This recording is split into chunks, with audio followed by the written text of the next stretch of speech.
याद करिए 2017 के पहले के उत्तर प्रदेश को, हर दूसरे तीसरे दिन दंगा होता था। बहनों और भाइयों, इन दंगाइयों का उपचार ही डंडा है। बिना डंडे के मानेंगे नहीं।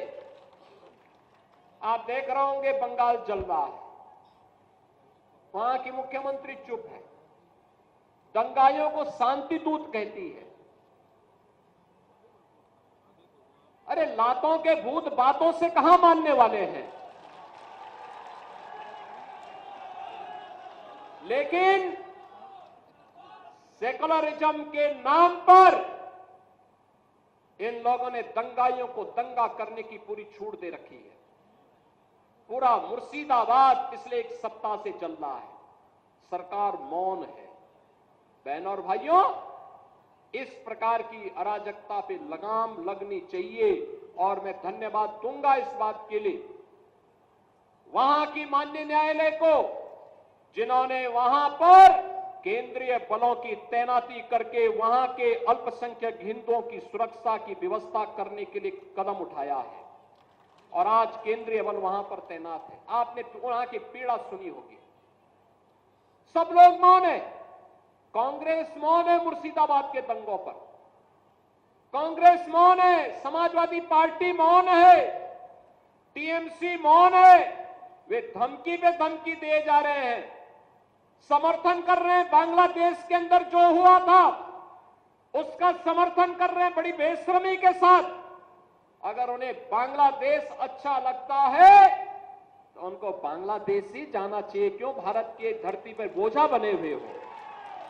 क्यों भारत की धरती पे बोझा बने हुए हो? हम आभारी हैं प्रधानमंत्री मोदी जी के और गृह मंत्री अमित शाह जी के, जिन्होंने वक्फ संशोधन अधिनियम को पारित करके गरीबों की जमीनों पर, सार्वजनिक जमीनों पर पड़ने वाली डकैती पर लगाम लगाने का काम इस अधिनियम, संशोधन अधिनियम के माध्यम से पारित किया है। अब ये जमीन जो वापस आएगी, बहनों और भाइयों, इसमें हॉस्पिटल बनेंगे, इनमें गरीबों के लिए मकान बनेंगे, हाई राइज बिल्डिंग बनेगी, यहां पर स्कूल बनेंगे, विश्वविद्यालय बनेंगे, निवेश के लिए लैंड बैंक बनेगा। लेकिन किसी को जमीन पर कब्जा करके गुंडागिर्दी करने की छूट अब नहीं मिलेगी। इसलिए लोग परेशान हैं, क्योंकि जमीन के नाम पर जो लूट थी वह रुकने वाली है और उसलिए इन लोगों को परेशानी है। परेशानी इस बात को लेकर के कि अब गुर्गे खाली हो जाएंगे। तो पहले जो जनता को लूटते थे, इनको अब भय है कि इनके द्वारा पाले गए गुर्गे कहीं भस्मासुर हुए तो कहीं अब इन्हीं को न लूटने लग जाएं।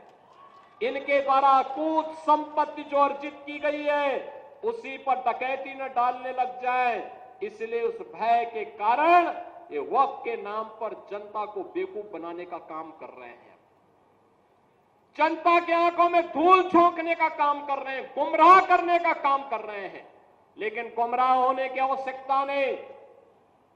हमें देश के संविधान पर, बाबा साहब भीमराव अंबेडकर के द्वारा बनाए गए संविधान पर विश्वास करना है।